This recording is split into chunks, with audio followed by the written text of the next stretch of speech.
my friends, and welcome to the Personal Responsibility Lawyer Podcast. I'm your host, Michael Lovins of the law firm Lovins Trosclair. We are personal responsibility lawyers. Most people would refer to us as personal injury trial lawyers, and that's not really false. But the term personal responsibility lawyer connotes the different approach that we take to trying cases to a jury, which is to say that we attack the irresponsible decision of people and companies that cause catastrophic injuries and sometimes even death. Well, I certainly hope that you don't ever need us. I've been around this business long enough to know that some people are going to need our services. If you happen to be one of those unfortunate ones, please call us. The best number is 512-535-1649. You can also get more information about us at our website, ltlegalteam.com. That's L as in Lovins, T as in Trosclair, legalteam.com. We are here to help. My guest on today's program is Simon Lester of the Cato Institute. Mr. Lester is the Associate Director of the Herbert A. Stifel Center for Trade Policy Studies at the Cato Institute. He's a lawyer, and he has practiced law with a focus on international trade law. He has been a legal affairs officer at the Appellate Body Secretariat of the World Trade Organization. And in 2001, he founded the international trade law website worldtradelaw.net. Mr. Lester has also published several law journal articles regarding international trade. And in short, he is an expert on international trade policy and international trade law. And if you haven't figured it out by now, we're going to talk about trade policy today. Mr. Lester, thank you very much for sticking with the technical difficulties we had getting this thing all going, and welcome to the Personal Responsibility Lawyer. Yeah, good to be here with you. So the candidacy and then the presidency of Donald Trump brought international trade policy, especially with respect to China, to the forefront of political discussion in a way that it hadn't really been before, at least the way I recall it. The pre-Trump Republican Party was staunchly free trade, but Trump has challenged and changed that to a great extent, for better or worse. I do now and have for my entire adult life counted myself among those who is a strong supporter of free trade. But I don't always have great answers about how to address unfair trade practices by other countries. Now, one of the great joys of having a podcast is that you can find people who are way smarter and more knowledgeable than I am. And people like you can help me understand some of these things. And then other people can listen along and hopefully learn as well. But I want to start with a simple and foundational question of definitions. It's one thing for me to say I'm in favor of free trade, but what exactly is free trade? That is a great starting point because, as you can imagine, you're a lawyer and you know how lawyers take words and dissect them and talk about what they mean. People don't actually agree on what free trade means. There's sort of a range of levels of economic integration that could constitute free trade. So, narrowly speaking, you could say free trade means eliminating or at least lowering tariffs. Tariffs are taxes imposed on imports. More broadly, you could say free trade means a deep economic integration of two or more economies. So when people talk about free trade, they're talking about something in that range of limited reduction of tariffs or broader integration of economies. So you could think of I'm trying to think of a good example for you. The broad example of the economic integration would be the European Union, where you have a number of different economies brought together with regulations harmonized, a single currency for many of the countries. That's deep economic integration and sort of a high level of freeing up of trade. More narrowly, you could have two countries who just agree, well, we're going to lower these tariffs on a few goods or all of the goods. That would also constitute the freeing up of trade just at a much lower level. So, given that you're with the Cato Institute and some of the things that you've written that I have read, I think it's fair to assume that you are, at least broadly speaking, in favor of free trade. That's right. And it doesn't seem that very many people would say, no, I'm against free trade. They're going to go into maybe some details and tinker around the edges of free trade. But generally speaking, why is free trade better than not free trade? So, as we just talked about, there's this question of what is free trade, and so that affects the answer to that. But let's just take let's take sort of a narrow, basic definition of free trade, where we're going to eliminate or lower tariffs on trade between two or more countries. And I would say there are three main benefits to doing so. One is tariffs are taxes. Taxes are often passed through to consumers to some extent. So when you are able to lower taxes on a product, you'll lower the price. And so consumers, that's all of us, every consumer benefits from lowering taxes on products. That's one benefit. A second would be there's more competition in the market if you let foreign companies sell their goods, foreign producers sell their goods in your market. You don't just have, say, General Motors and Ford and Chrysler selling cars. Now you've got Toyota and Honda, BMW and Volkswagen, and that makes the product better. It might harm specific companies, but we as consumers benefit from having companies compete on quality and on price. So first benefit is lower taxes, which leads to lower prices. Second benefit is more competition. The third is that tariffs, for the history of the United States and I think the rest of the world, although I haven't studied this closely, tariffs are sort of the ultimate special interest lobbying type of government action. When you have the ability to ask the government to impose tariffs on your foreign competitors, it's natural, it's understandable that companies will do that. And so what we saw throughout U.S. trade policy history, and we still see it, is that companies go to their representative in Congress and say, hey, we'd like protection from our foreign competition. And so when you hear talk about the swamp of Washington, D.C., and Donald Trump says he's going to fight that, but tariffs are sort of the original and one of the prime example of how lobbying works, how companies go to the government and ask for special favors. It's sort of inherently corrupting to have this option out there of companies can ask for protection from competition. So those are sort of the three, I would say, three big elements of why free trade is better than protectionism. In practice, we're always arguing about sort of small degrees of movement on the spectrum. We're not really talking about complete self-sufficiency and no trade at all versus complete total free trade. The real debate is sort of at the margins of that, but the closer we can get towards free trade, the better off we are in terms of all of those elements I put forward. So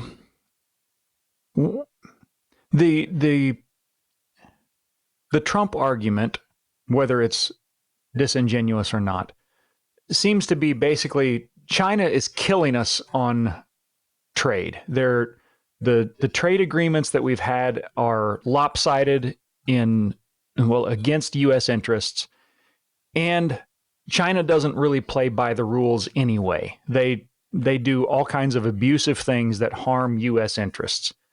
How much truth is there in that claim that China they're an unfair actor on the international trade stage?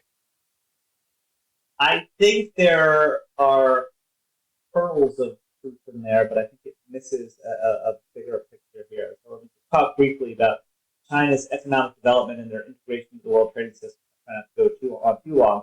But throughout the 50s, 60s, and 70s, China basically didn't want to, interact with the Western world. We want no part of them. We don't like your model. We're doing it our own way. By the late 1970s, they realized that wasn't working. They were mired in poverty. They thought we need to do something different. So they begin to open up a bit. They start to allow a bit of foreign investment. They start to allow some trade. They start doing pretty well. They realize, hey, this is a better approach to things, and they start thinking, well, we should sort of join this international trading system that we ignored for so long. So they start negotiating accession to the GATT, which was the predecessor to the World Trade Organization, WTO. And in that process, they liberalize a lot. They lower their tariffs. They make it easier for foreign companies to do business there.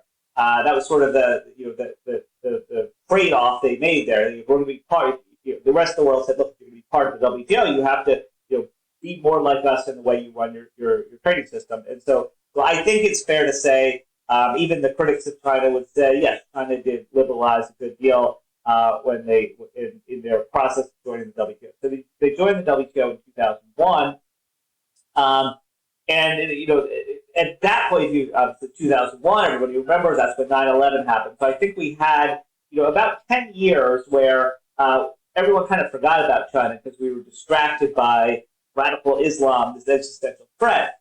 And so this 10-year period from 2001 to 2011, when I think maybe we could have looked more closely at what China was doing and how they were complying with the rules, we were distracted elsewhere. And so after 2011, sort of we're coming out of the Great Recession. The existential threat from radical Islam seems a little more distant. People start looking over at China and saying, well, wait a minute, we're having all these problems. We're losing manufacturing jobs. We need to do something about this. And so what I would say here is that there are certainly aspects of China's trade policy where I think they should be doing better. They should be liberalizing more. When they negotiated accession to the WTO from 1986 through 1999 and then joined in 2001, they were much poorer. They were sort of giving them a little more flexibility. But since then, they've gotten a lot wealthier. So I think it's fair to say, hey, China, you've gotten a lot wealthier. You've benefited from being part of the trading system. It's time to up your game here. It's time to liberalize more. So, I don't see it so much as China's behaving unfairly and China's cheating. I mean, I'm just not sure that's the right characterization. But I do think that there are areas where it's time for China to live up to its current financial situation. I think it's fair to say China should do more. China, there are rules that looks to me, without doing a full legal analysis, that China might be violating the rules. But let's be clear. You could say that for any country. I mean, you could say that for the United States. You could say that for the European Union. You could even say it for the Canadians. Our friendly neighbors to the north who are thought of as goody-goodies. Like every country has its area where they're probably playing a little fast and loose with the rules. So I would say fair to say China should do more. The question is, what's the strategy? How do we get them to do more? And that probably I'll leave it to you to ask a follow-up question, but I think that might be what you're about to ask. Yes, but first I want to. So in getting ready for this, there was a release by the White House. It was issued on May 29th, 2018, and I'll put a link to this in the show notes, which by the way are at michaellovins.com. But it says, years of unfair trade practices. China has consistently taken advantage of the American economy with practices that undermine fair and reciprocal trade. And it goes on to say that, to list some of the things that they do. One's called dumping, which maybe you can explain a little bit what that is. Discriminatory non-tariff barriers, forced technology transfer, and some other industrial subsidies to Chinese companies that, as the White House said back in almost a year ago, it makes it impossible for U.S. companies to compete on a level playing field.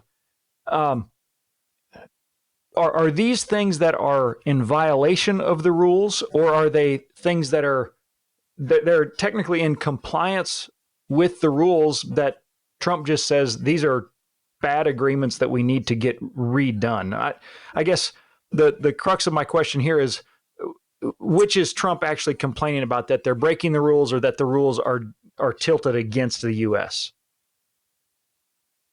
It is hard to know what Trump is complaining about.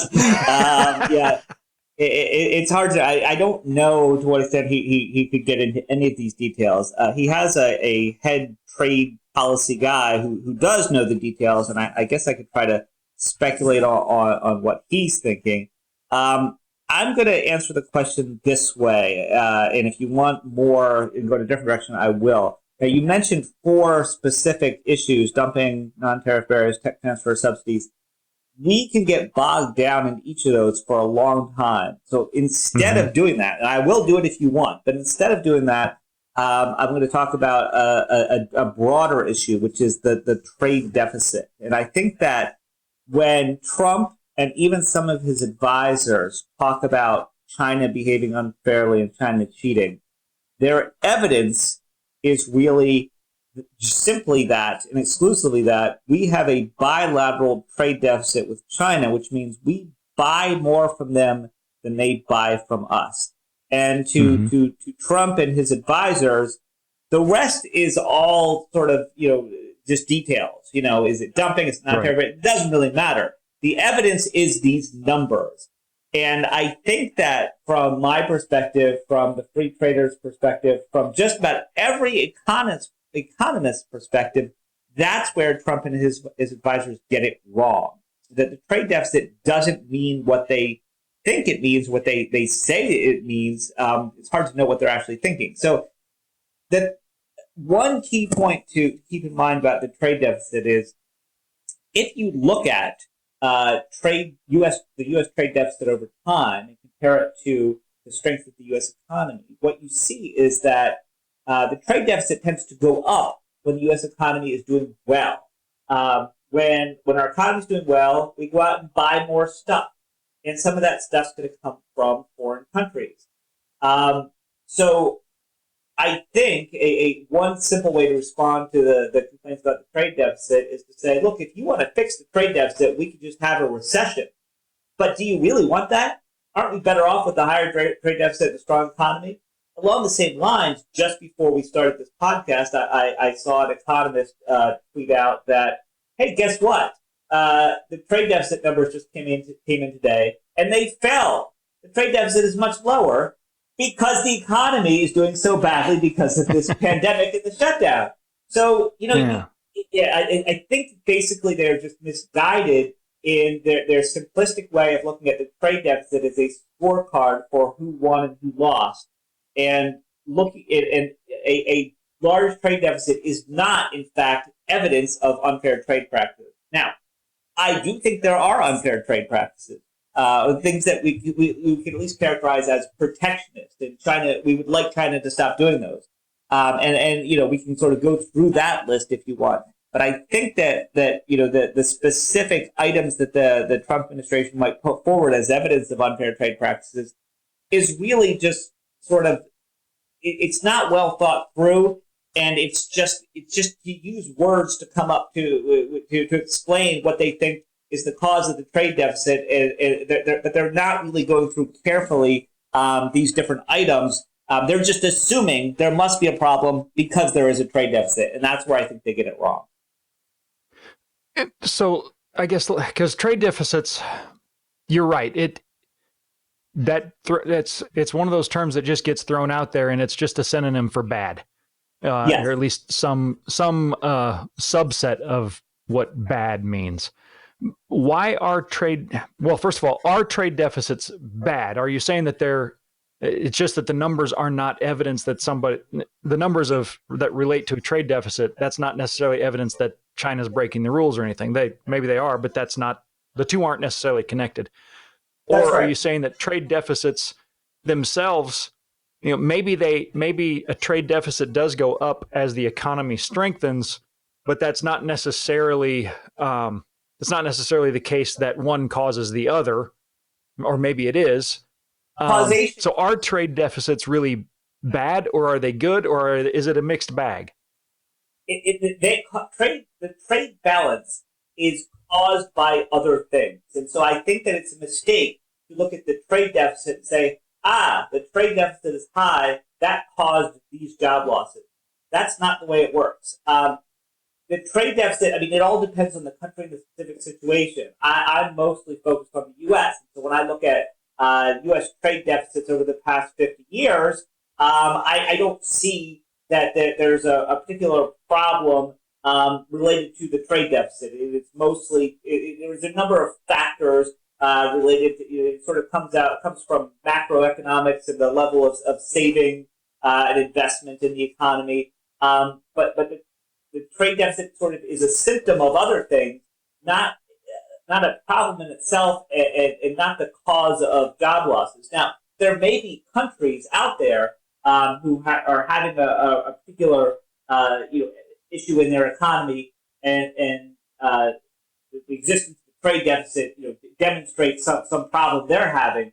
But I think that by looking at the trade deficit as the cause of anything is a mistake. You can, but I think it is worthwhile to say, hey, why do we have a trade deficit? And if it turns out it's because of some bad regulatory policy or fiscal deficits or I'm trying to think about what other possible causes would be, some weakness in your manufacturing sector, then it's worth dealing with those issues. But to think that we have a trade deficit and we can fix it by restricting trade and improve the economy, the evidence just doesn't bear that out. I mean, if you look at sort of the history of U.S. trade policy and the trade deficit, you won't see evidence of that. I mean, you can see Trump kind of gave this a real world test. He came in and there was a large trade deficit already. And he said, you know what? For all these various reasons, I'm going to impose tariffs.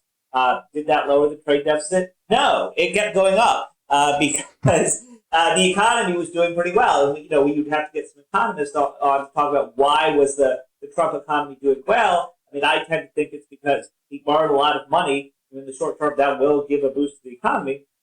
But so again, his tariffs that he imposed did not lower the trade deficit. Now, in his mind, that's what they should have done, and that's that's the value of them. But I think what we saw is the early evidence was that didn't work. Now what we've seen is the economy is collapsing and the trade deficit is falling. But that's the pandemic. That's not the tariff. Right. One of the hard things of doing this is I have like 40 different questions that come out of that, and and I've got to pick one. So one of the explanations I've heard for why a trade deficit doesn't matter is taking the analogy of me and a grocery store, where I have a massive trade deficit with the local grocery store because I'm buying a lot of stuff from them and they're buying nothing from me. But that's not a problem. I don't look at that and say, oh my, I have to level out this trade deficit problem with the grocery store. And while at one level that kind of makes sense to me, but at the same time it doesn't quite. The analogy doesn't hold very well in my view, because the difference is if my local grocery store, if something terrible happens, say they have a grocery store pandemic, and the one particular grocery store that I go to can no longer supply my food, I'll just go to a different one. But if we're getting a huge amount of our goods from China, and I think we probably all can stipulate that we get a huge amount, it's just a question of what constitutes huge. I've heard statistics about, like 80% of our medicine has some connection to China. And then I've seen that that's just massively overstated. And I don't know exactly. But what we are seeing in the pandemic is China's productivity, at least for a while, went down. And that's hurt our supply chain. That's not analogous to me going to the grocery store, because here in Texas, H-E-B is kind of the big player. If H-E-B doesn't supply my groceries, I'll just go to Albertsons. It's not that big a deal. And there are already competitors with the one local grocery store I usually visit. I can go to another. The other is my local grocery store is never going to want to go to war with me. and whether China actually, I don't think China actually wants to go to war with us, but they have interests and goals and priorities that are in direct contradiction to United States interests, goals, and priorities. And that may cause them, as a major supplier of our goods, to cut off supply or do things to tinker with our supply chain that compromise our interests in a way that my local grocery store won't. So I guess that's a long introduction to, is there a, for lack of a, I think national security is not necessarily the best phrase for this, but for lack of a better one, is there a national security implication if we're getting a disproportionately large amount of our goods from a power that may, at least at times, be hostile to the United States? Yeah, I think that's a fair point. I'm skeptical about this idea of great power competition. I worry that some security hawks are pushing us into more conflict with China than we really should have. But having said that, I mean, I think it's pretty obvious, fair to say, that China has a different political system. Their interests don't always overlap with ours, and therefore we probably don't want to be too dependent on them, especially for crucial products like medicine. So what I hear in response is, well, we better bring all that production back home. That's where I think we'd be making a mistake. I think that if you bring all the production back home, which you can do through various measures, you will get more expensive products, and you will also set yourself up for a risk. If we've seen in this pandemic that a country's production, we're hearing about beef factories or pork factories being shut down. If your country is having some natural disaster and all your medicine production is shut down, well, that's a big problem. So what I think we need is a diversity of supply, focusing on our close friends and allies. We still, I think, for now at least, have some of those. So I think it's great to produce medicines in the United States if that's cost effective, but we can also produce them in Canada, in the EU, in Australia, in Brazil, in Mexico, in South Korea. So I think that if it's the case, you mentioned sort of your percentages, how much for medicine is produced in China. If it turns out to be a very high number, I think the problem is we don't actually know. And I would love to see somebody go figure that out. The number is like 80% that have been thrown out there. It sounds like they're exaggerating. So what is the number? Is it too high? And I think it's perfectly reasonable to identify what are the products where we really don't want to be dependent on a country like China, and are we dependent on China? And so for those products, if we are dependent, how do we push U.S. companies or foreign companies to spread out their supply a little bit more? Now, I think what we've seen with China, China's become dominant in manufacturing in large part because of low wages, but gotten a lot wealthier. Their wages are going up. Prior to all of this, Trump attacking China, prior to the coronavirus, we already had seen companies shifting production out of China to places like Vietnam or Malaysia. So I think there was a trend that was already ongoing, and I think what has happened over the past couple of years will simply accelerate that. We need to properly investigate where our vulnerabilities are, and then think rationally about what we could do about them. But when I hear, well, the answer is bring all the manufacturing home, I don't know. I think there are problems with that. It may be that this is the best place to produce everything, but there's a whole world out there, and it may be we're actually better off if this particular medicine is made in Mexico. It's still a pretty trusted ally, and close by. But also not just in Mexico, but in a variety of places. So I can see the argument that we might want to promote some shift away from production in China. But if it turns into a bring all the manufacturing home, then I think we've made a mistake. So let me shift gears now to one of the other things that I think is confusing but very interesting. And I'm going to do something that's incredibly unfair, but that I do to my guests all the time. And that's I'm going to ask a question that requires probably multiple volumes of books and treatises to answer, and I'm going to tell you to answer in a matter of a couple of minutes. Off the top of my head, okay, yeah.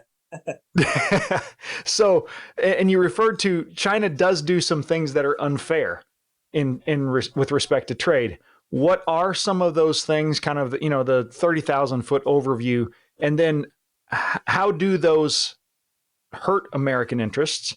And then third, what can America do in response to that, other than just slapping tariffs on things, which is, I think, it is the market equivalent of shooting ourselves in the foot. Yeah.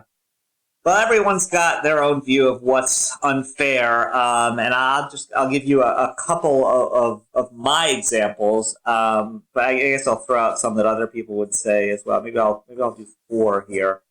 So one is, you could argue that China's tariffs, which are about 10%, are unfairly high. America's are more like 3.5% on average. The EU's about 5%. So China at 10%, that's unfair. Now, it is not against the rules for China to have tariffs that high, because China, when it negotiated its accession to the WTO, committed only to lowering its tariffs to around 10%. So here they're not doing anything illegal, but I would say you could argue that those are what they're doing is unfair. China also provides a lot of subsidies to its private companies and its state-owned enterprises. Here, I think you've got an argument that is both unfair and it violates the rules. The rules are complicated, as you can imagine. Law is always complicated. Things are rarely open and shut. So here, I think you could say, hey, they're behaving unfairly, and it actually violates the rules. And that'll, in a second, I'll get into what do we do about that. Another example would be technology transfer that sometimes the Chinese government allegedly forces U.S. and other foreign companies to engage in. When they invest in China, they have to turn over some of that technology to their local partner. That's another one where I can see how that's unfair. I think technology transfer is sort of inevitable and natural. We can't really expect China to always be behind the curve. Of course, the Chinese companies want to learn what their more competitive Western counterparts are doing. That's sort of a natural thing to do. But maybe the forcing of it is a problem, and there's actually a particular rule against that in China's accession agreement with the WTO.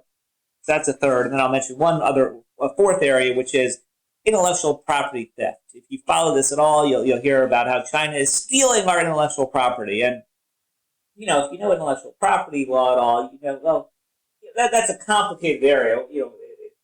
With patents and copyrights and trademarks, a lot of gray areas there. And what exactly is theft? Sometimes maybe the intellectual property law is too strict. And maybe what the particular alleged thief is doing is actually of benefit to society. So I think there are some gray areas there, but I do think there are some areas where Chinese companies are probably engaging in intellectual property theft in ways that we'd like to crack down on. So those are sort of four areas where I would say there's allegations of unfairness, some of which I agree with about what China's doing. So the question I'm not sure if I remember exactly how you ordered all of your questions, but I'll approach this. Well, what do we do about that? What can the United States and others do about that? And I would say there are sort of two things we can do. One is, if we think the rules are inadequate, we can push for new rules. So I mentioned tariffs. Well, China has 10% tariffs, but they're allowed to have 10% tariffs. So what do we do there? Well, I think this is where we go to China and say, look, we understand 10% tariffs seemed fair at the time when you joined the WTO, but now you're a lot wealthier. We think it's time for you to take on more responsibility. Well, but how do we actually convince them of that? And so what I would say we do there is we work with our allies better than we have. So the Trump administration's been complaining about China. They've been complaining about everybody. They've been complaining about the EU, about China, about Canada, about Mexico. And we haven't really been able to work with our allies very well against China. So what I would say is, instead of imposing tariffs on our allies and constantly accusing them of cheating and making demands of them, we go to them and say, look, let's work together let's lower tariffs as between each other. That puts China at a disadvantage. In of itself, sort of forces them to the table. But then also, let's go to China jointly and say, we believe it's time for you to step up and do more, or then we can threaten you with joint action of some sort, maybe tariffs, maybe something else, if they don't want to just play ball right away.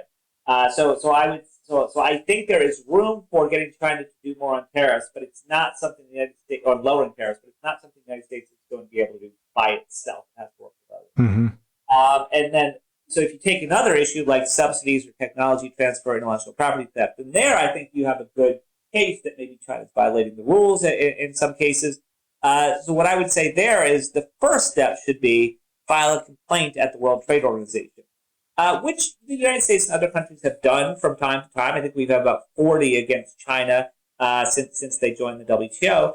And when I've looked into this, I think they've been relatively successful at bringing cases and winning them and getting China to make some adjustment to its policies in response. And so my argument is, well, let's do more of that. If you bring a WTO complaint, you get a ruling against China's practices, and then China doesn't comply with it, well, then you're authorized to impose tariffs. And China can't really complain about it. The way the Trump administration has done it and says, forget the WTO, we think China's behaving unfairly, we're going to impose tariffs. In general, other governments don't see that as legitimate. They just see that as aggressive protectionism. And so what we've seen is China really hasn't changed practices much in response to the Trump administration's tariffs. Instead, they've simply imposed their own tariffs in response. But if you had, in contrast to that, if you had the U.S., and Japan and the EU all file a joint complaint against China at the WTO, and if they win that complaint, and if they get authorization to impose tariffs, then I think China's in a much more difficult position. It can't just impose tariffs in response.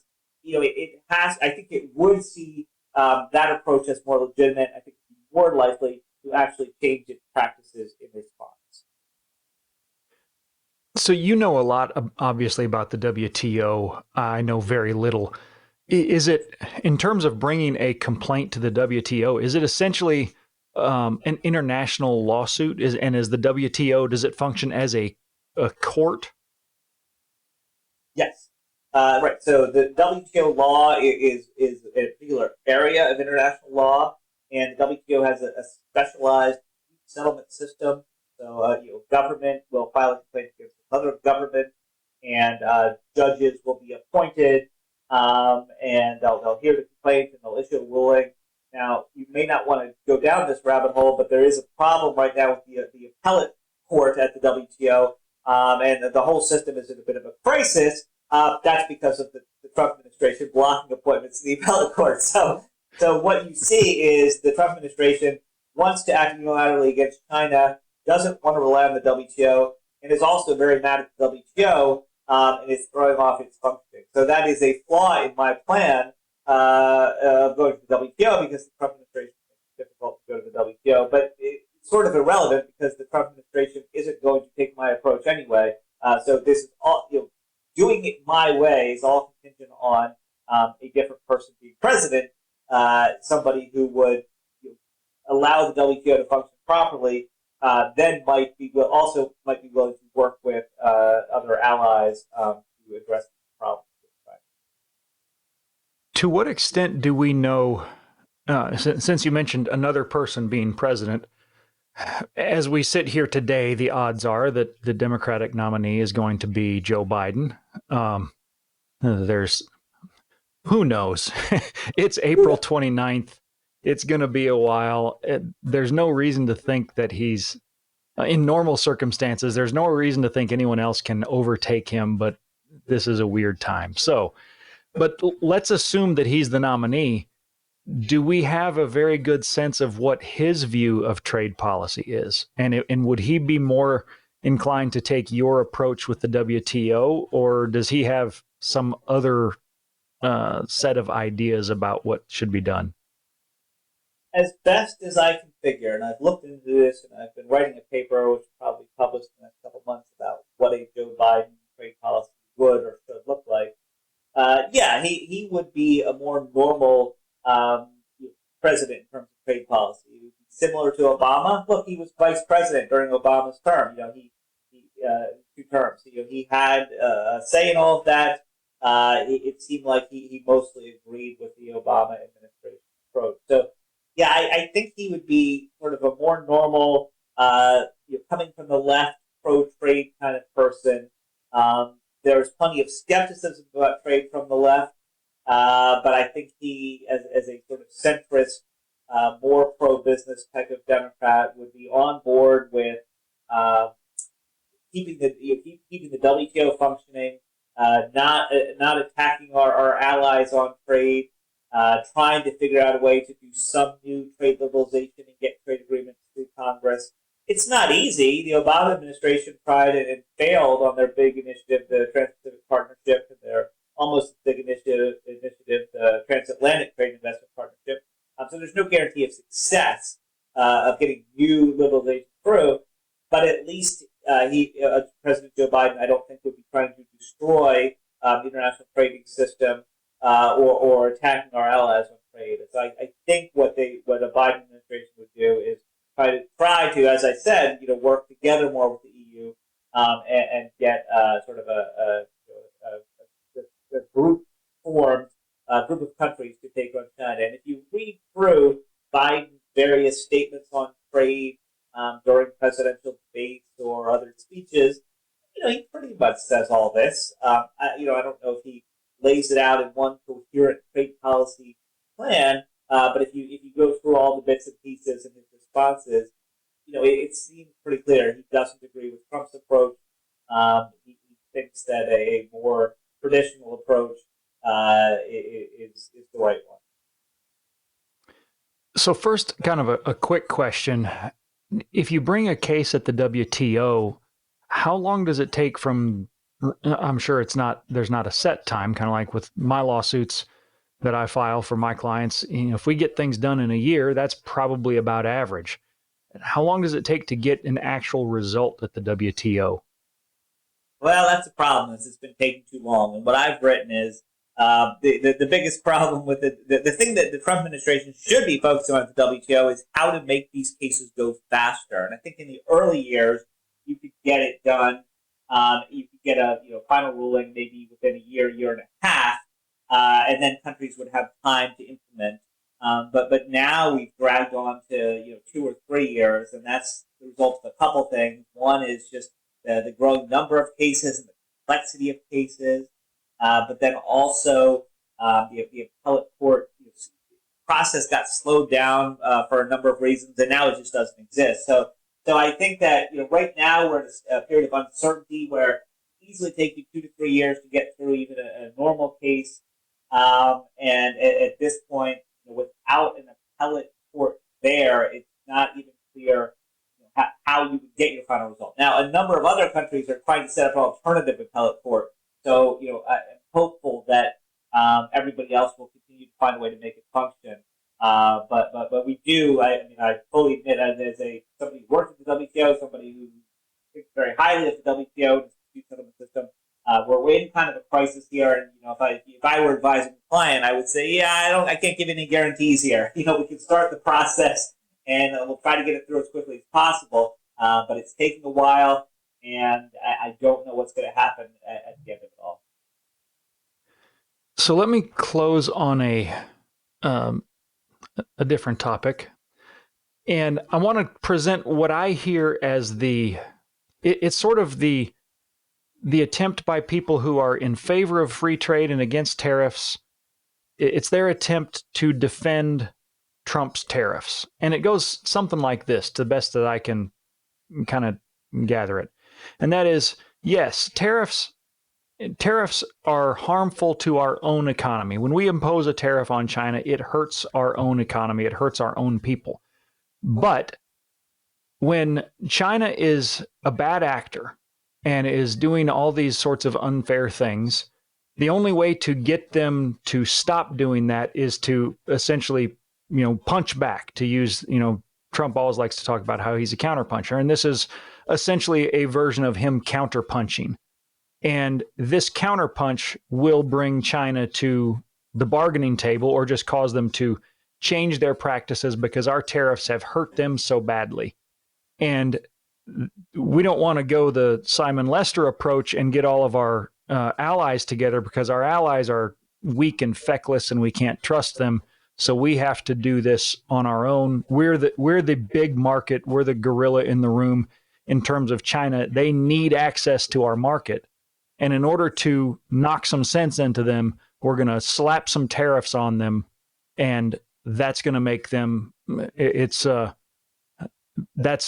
that punishment is going to make them correct their behavior. Is there any merit to that? And what are the limits of it? And is it worth it? Well, I understand the logic of that. And it's hard to sort of quantify these different approaches out there. Sort of quantify the logic. And I put forward my case for why we're better off working with allies going to the WTO, and then the other side would say, no, that doesn't work. You have to do it our way. Well, I guess what I would say is the Trump administration has done that. It's tried its approach. So, they're not listening to us. They're not listening to free traders. They're doing it their way. The benefit of that is we get to see the results. Okay, Trump administration, you've imposed tariffs. Let's see what that effect. Let's see the effect that has on U.S. Domestic manufacturing, the U.S. economy. It looks pretty negative so far. Okay, Trump administration, you've imposed tariffs on China to get them to behave better. Has it worked? I think we were still a little too early to tell, and then the pandemic came along. But the Trump administration has been imposing tariffs on China for a couple of years now, and China responded with tariffs of its own. So U.S. ag producers in particular have been really hurt by this. Their market in China has dried up. China has shifted from buying U.S. soybeans to buying Brazilian soybeans. That's not good for the U.S. economy. Has China reformed its practices in any way? Well, in January of this year, the Trump administration and the Chinese government signed what they were calling phase one of a trade deal. And I looked at that and I said, I'm skeptical about a lot of this, but there are some words on paper here that might help open up particular sectors in China. So let's judge. I mean, I didn't want to go this route, but they did. So let's see how it plays out. Now the pandemic has come along and thrown everything off. So it might be hard to evaluate. But I guess I would say at this point, there's no evidence that the Trump approach works. There's good evidence that it harms Americans. There's no evidence yet that it actually opens foreign markets, and they actually seem more closed than open at this point. So I don't think the results are looking good. But look, he's got another few months in office at least. All we can do is evaluate. You have a real world example here of this strategy. So back in 1930, Mr. Smoot and Hawley, members of Congress, put together one of the largest U.S. tariff bills in history. And for decades, we could point to that as evidence of the failure of protectionist policies. Well, maybe now we'll have another example. Here's the Trump administration that tried to impose tariffs whenever it could, and to use tariffs to open up foreign economies, reform foreign trade practices. If it doesn't work, well then maybe that's our evidence going forward to do it a different way, to do it something more like my way. If they have success, then I would have to acknowledge that, hey, this worked. So all I can do at this point is that I remain skeptical. I don't think it's going to work. But there's nothing I can do but let it play out at this point. And because they're not going to listen to me, they've made that clear. And we'll see how. And we'll go from there. And we'll use this as information to inform future trade policy making. How? I know I said that was the last thing. This is related. How much does the pandemic mess up the analysis? Because if it doesn't work, those who advocated Trump's approach can say, well, it would have worked, but then this pandemic came in, and that's really the cause of the economic trouble. Unfortunately, it messes up a lot. I mean, you're seeing what this has done to the economy in the short term, and it's just no longer possible to analyze how our previous policymaking, what impact it has on the economy. In an ideal world, in 3 months, we'll be back to normal, and we can start judging things in a normal way. But I think most people who are following this will tell you we're not going to be back to normal in 3 months. This is going to be a period of a year or more where we have a partially closed economy, and it becomes very difficult to evaluate the impact of this trade policy or this fiscal policy or this regulatory policy when you have an economy that maybe undergoing some permanent shifts. Look at the airline industry. Yes, someday people will fly again, but will they ever fly? Will they ever travel to the same extent that they did? And how does that affect trade as well? If you have airlines not buying planes and plane the airplane manufacturer struggling as a result, does that affect the ability of companies to ship their products abroad? And obviously, products get shipped through actual ships as well. It's not always on airplanes, sure. But nevertheless, we've disrupted everything, and trade is going to be disrupted as well. So unfortunately, we might be in a situation where, yes, in a year from now, the Trump supporters could say, well, it would have worked if only we had, if only the pandemic hadn't come along. But I think that argument is maybe not so relevant. If Trump wins the election, he will keep doing what he's been doing. If Biden wins the election, he will go in another direction. That's really it. And the arguments from either side aren't going to affect that. This is an issue where Trump really believes he knows what he's doing. He's right. Nobody's going to change his mind. Biden is less passionate about it, but I think he's given his decades of experience and background, sort of tell what he's going to do. So these arguments, these are things that people will write op-eds about, argue about on Twitter, but probably won't have much impact. It's just a question of who's the next president, and for that we have to wait a few months. That we do. My guest today has been Simon Lester of the Cato Institute. Mr. Lester, thank you so much for being on The Personal Responsibility Lawyer. No problem. It was good talking to you. Good conversation. For Levins Trosclair and The Personal Responsibility Lawyer, I am Michael Levins, and we will see you all next time. Thank you for listening to the Personal Responsibility Lawyer podcast. You can get more information about the show, including my show notes, at the personal website, michaellevins.com. If you like what you've heard, or if you've learned something interesting, please do me a massive favor and rate the show on iTunes or wherever you listen to podcasts. It really does help. This episode of The Personal Responsibility Lawyer is brought to you by my law firm, Levins Trosclair, where we use the civil justice system to hold people responsible for irresponsible choices when those irresponsible choices cause serious injuries and sometimes even death. We're personal injury trial lawyers, but I use the term personal responsibility lawyer because it connotes a different approach to presenting a case to a jury. I really, really hope that you never need a personal injury lawyer, but if you do, please call us before evidence gets lost or destroyed. You can reach my office at 512-535-1649. Tell us you heard about us on the Personal Responsibility Lawyer podcast. You can also go to our website for Levins Trosclair at ltlegalteam.com. That's L as in Levins, T as in Trosclair, legalteam.com. We are here to help. Now I have to do some disclaimers where I say stuff that you already knew, but that I must say anyway so that I keep the state bar happy. Here we go. This podcast is not legal advice. You listening to this podcast does not make me your lawyer or you my client. Neither does it make any of my guests your lawyer. If you want me to be your lawyer, contact me at my office. If I can represent you, we will execute a contract stating the specific terms under which I agree to represent you. I don't think you probably needed me to tell you that, but I did. Also, I'm not certified by the Texas Board of Legal Specialization as a personal responsibility lawyer because they don't have any idea what that is. Neither have they certified me in any other area of specialty that they actually do recognize. I think that wraps up our disclaimers for now. For Levins Trosclair and the Personal Responsibility Lawyer podcast, I am Michael Levins. We'll see you next time.